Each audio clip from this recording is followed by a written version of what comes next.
Hey everybody! Welcome to another episode of Trenny and C. I'm Trenny. This would be C.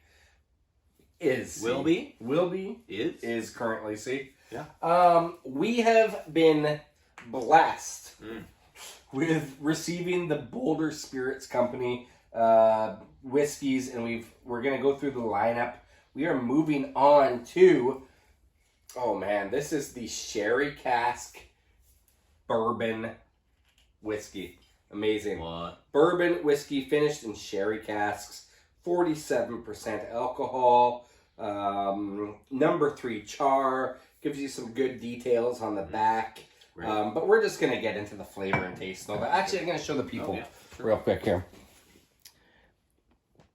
Look at this thing. Like, they've got some really, really nice packaging and labeling and all that. I'm going to read the back. You grab the knife because we know we're going to need it to cut into this thing to get it open. Yeah, they don't have the little tail. Boulder Spirits starts with the finest corn, 51%, malted barley, 44%, and a touch of rye, 5%, combined with the purest water from nearby Arapaho Glacier melt We keep screwing that name up, I'm artisan sure. distilling techniques in our custom Scottish copper pot still.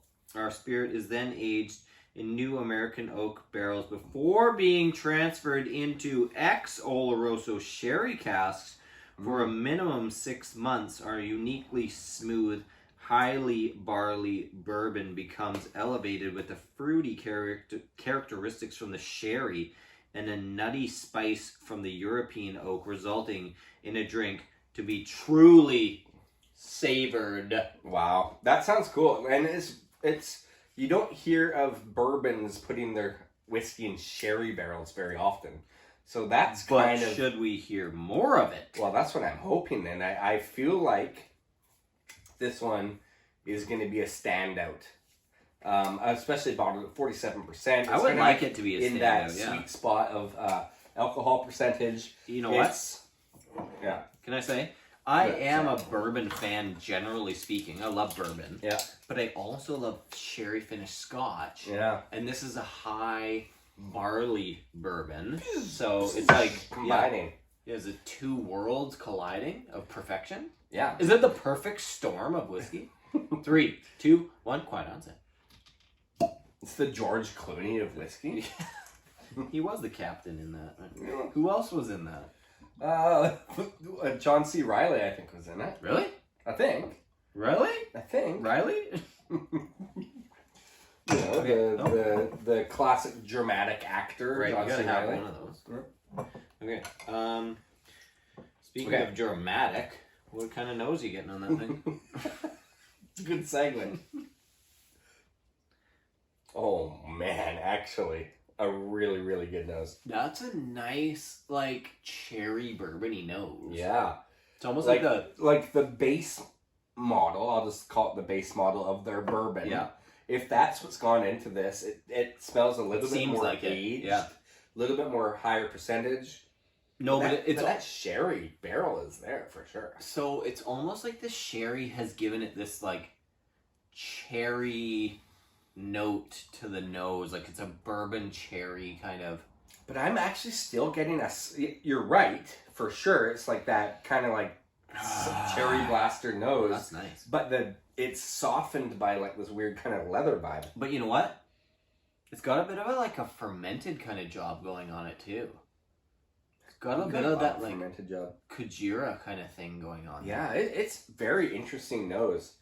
There's even but like all the interesting parts are good. Like sometimes you say interesting because it's like kind of weird and you don't like it, but this is interesting good. Mm-hmm. It is interesting good. Okay.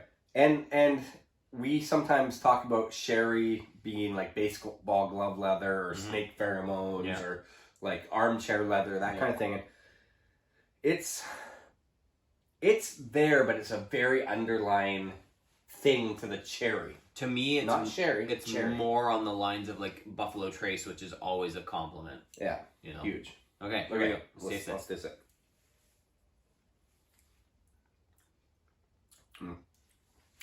Okay, that's interesting because it's kind of, it is bourbon meets single malt. It is. Yeah. It's totally a hybrid, like in a good way.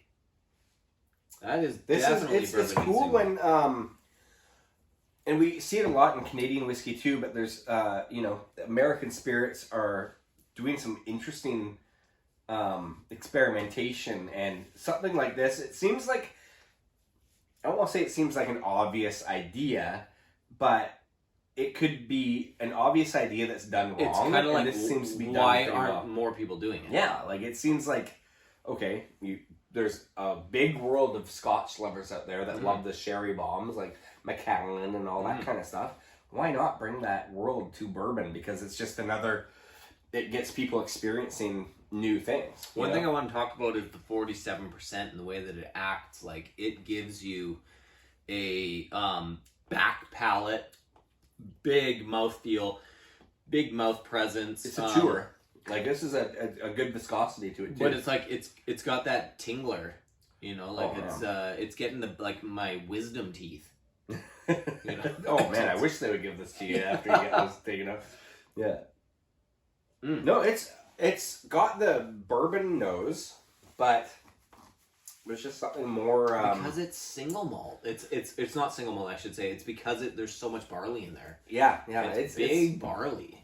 Like, well done so far. Yeah, I'm really enjoying it. Like, I'm a fan. It's a big one to kind of wrap your head around too, because like sometimes these, and I feel like this one especially, is gonna take its time to open up, but also for yourself to like have a couple of moments with and get to know it a little bit better. Like, I'm looking forward to it. Well, because it is so unique, right?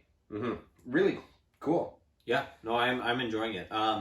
Click like, subscribe, leave a comment, and get yourself some Shiba coin.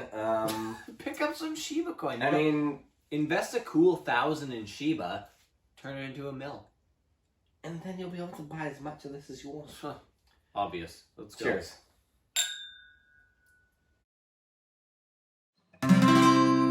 Tranny and C.